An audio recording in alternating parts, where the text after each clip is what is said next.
कृष्णात पाटील आमचे प्रतिनिधी आपल्यासोबत आहेत। कृष्णात नेमका धक्का तंत्राचा हा जो अवलंब केलेला आहे, राजकीय वर्तुळात एकच चर्चा सुरू झाली, काय नेमकं घडलंय?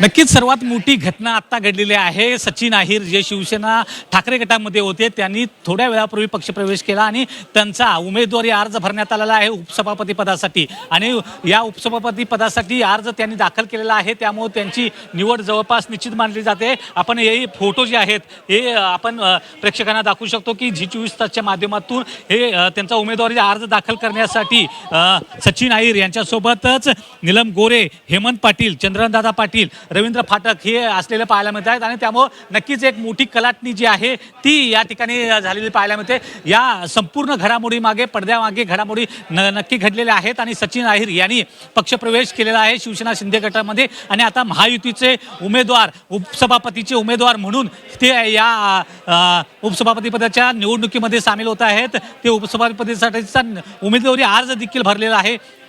12 वाजेपर्यंतची मुदत होती आणि अचानक त्यांनी शिवसेना शिंदे गटामध्ये पक्षप्रवेश केलेला आहे आणि तसा उमेदवारी अर्ज देखील भरलेला आहे। अत्यंत वेगवान घडामोडी या पडद्यामागे घडलेला पाहायला मिळत आहेत। ऑपरेशन टायगरचा हा एक टप्पा मानला जातोय, हा एक भाग मानला जातोय। जे शिवसेना शिंदे गट, जे शिवसेना ठाकरे गटाचे अत्यंत निष्ठावंत समजले जात होते, आदित्य ठाकरे यांचे निष्ठावंत समजले जात होते, असे सचिन अहिर जे वरळीतून येत होते आणि वरळी विधानसभेचे एक आमदार देखील राहिलेले आहेत, ज्यांच्यासाठी त्यांनी आपला उमेदवारी अर्ज शिवसेना ठाकरे गटामध्ये पक्षप्रवेश करत आदित्य ठाकरे यांना उभे केलं गेलं होतं। आणि त्यामुळे नक्कीच या संपूर्ण ऑपरेशन टायगरचा एक भाग म्हणून या संपूर्ण घटनेकडे पाहिलं जात होतं। कुणाला ही कल्पना नव्हती की सचिन अहिर हे अशा प्रकारे शिवसेना शिंदे गटामध्ये जातील आणि उपसभापती पदाचा अर्ज दाखल करतील। अखेर त्यांनी उपसभापती पदाचा अर्ज दाखल केलेला आहे। सोबत माजी उपसभापती नीलम गोरे असलेल्या पाहायला मिळत आहेत आणि अत्यंत मोठी घटना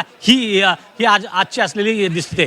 कृष्णात महत्त्वाचे दोन मुद्दे आता या निमित्तानं उपस्थित होतात। एक म्हणजे हा ऑपरेशन टायगरचा भाग आहे, कारण सातत्याने या संदर्भात चर्चा होत होत्या की उद्धव ठाकरे शिवसेना युपीटीचे आमदार फुटणार, त्याचाच हा भाग आहे का? आणि फक्त सचिन अहिर हे एकटेच शिवसेनेमध्ये गेलेले आहेत का, की त्यांच्याबरोबर आणखी इतर आमदार सुद्धा आहेत? कारण जर त्यांनी अशा पद्धतीचं कृत्य केलं असेल आणि जर तितकी संख्या नसेल तर मात्र यांच्यावर शिवसेना युपीटी कडून पक्षांतर बंदी कायद्याअंतर्गत कारवाई होऊ शकते।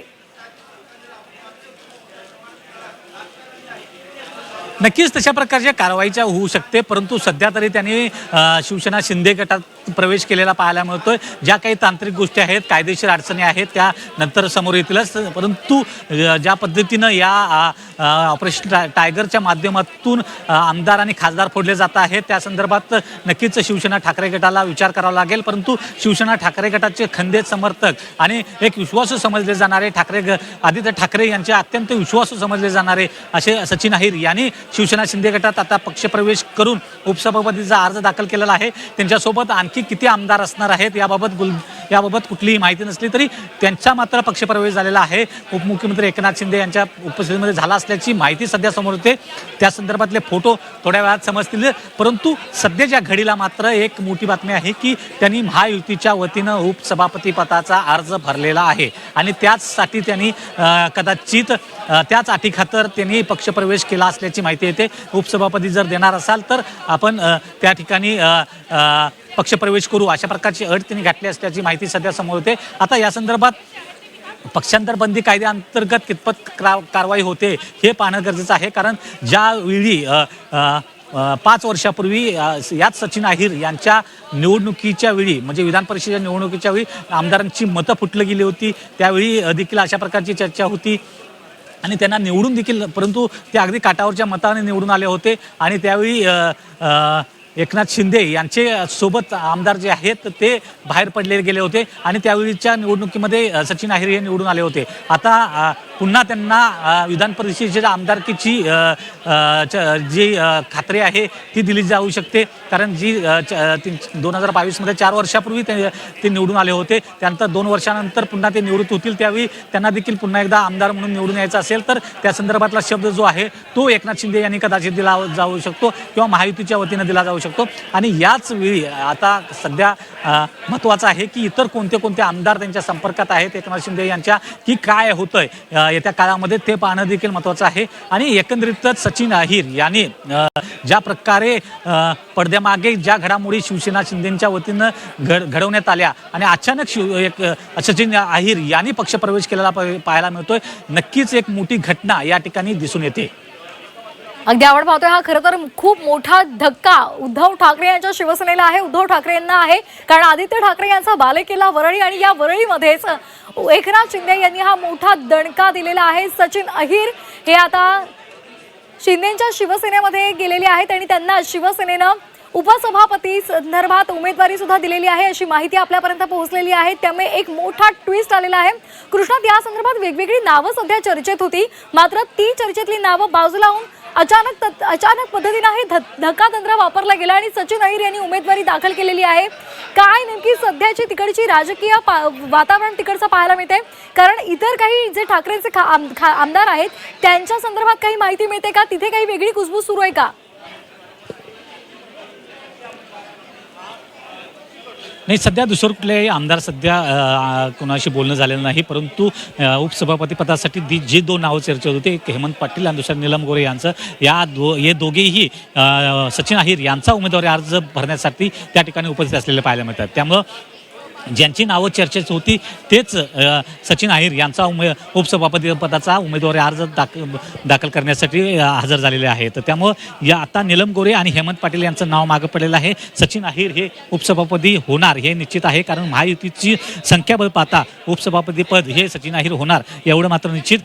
दुसरीकडं शिवसेना ठाकरे गट आणि महाविकास आघाडीच्या वतीनं जम्मू आंबेडकर यांचं हे उमेदवारी अर्ज दाखल करणार आहेत. आणि सचिन अहिर यांनी ज्या प्रकारे भूमिका घेतलेली आहे ती अत्यंत गोपनीयरित्या ही भूमिका सध्या समोर आलेली आहे. आणि ही अत्यंत पडद्यामागच्या ह्या ज्या काही घडामोडी घडलेल्या आहेत, कारण नीलम गोरे आणि हेमंत पाटील यांची नावं त्यांच्यातून चर्चेत आलेल्या असताना सचिन अहिर यांना पक्षात घेऊन त्यांना उपसभापती पदासाठीचा उमेदवार दाखल करायला लावणं एक अत्यंत मोठी प्रोसिजर जी आहे ती गेल्या काही महिन्यापासून सुरू असल्याचे पाहायला मिळते. आणि याचाच अर्थ सचिन अहिर यांच्या व्यतिरिक्त इतर कोणते आमदार आणखी शिवसेना शिंदेच्या संपर्कात आहे हे पाहणं येत्या काळामध्ये निश्चितच गरजेचं आहे.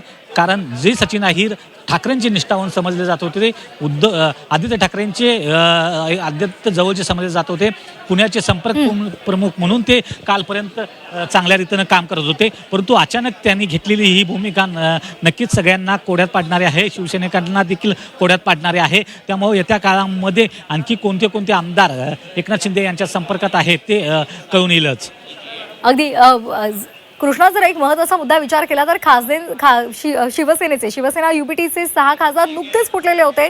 त्या धक्क्यातून उद्धव ठाकरे सावरतायत, ते तिथे जात आहेत त्यांच्या मतदारसंघामध्ये आणि त्याचबरोबर मेळावे सभा घेत आहेत आणि तिकडे पक्ष संघटना मजबूत करण्यासाठी आता प्रयत्न करत आहेत. तर दुसरीकडे आता आमदार सुद्धा जर फोडले जात असतील तर हा निश्चितच एक मोठा धक्का मानावा लागेल.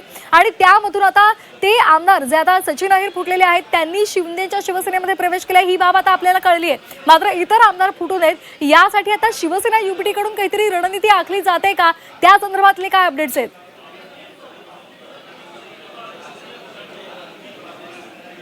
नक्कीच रणनीती जी आहे ती 6 खासदार फुटल्यानंतर होती की त्या मतदारसंघामध्ये उद्धव ठाकरे यांनी दौरा आयोजित केला होता. तिथली संघटनात्मक ताकद फुटू नये किंवा तिथले कार्यकर्ते हे त्या खासदारांच्या मागे जाऊ नयेत याची काळजी घेतली जात होती. परंतु दुसरी रणनीती अशी आहे की संघटनात्मक ताकद फुटू नये याची काळजी घेतली जात असेल तरी आता आमदारच फुटू नयेत यासाठी जी काळजी जी आहे रणनीती आहे ती मोठ्या प्रमाणात घेणं गरजेचं आहे. आणि त्याचसाठी शिवसेना ठाकरे गटाच्या वतीनं काय काळजी घेतली जाते ते पाहणं गरजेचं आहे. काही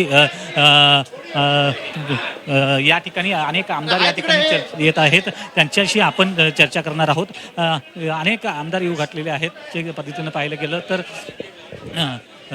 नक्कीच या संदर्भात कोण कशा प्रकारे भूमिका मांडली जाते हे पाहणं देखील गरजेचं आहे.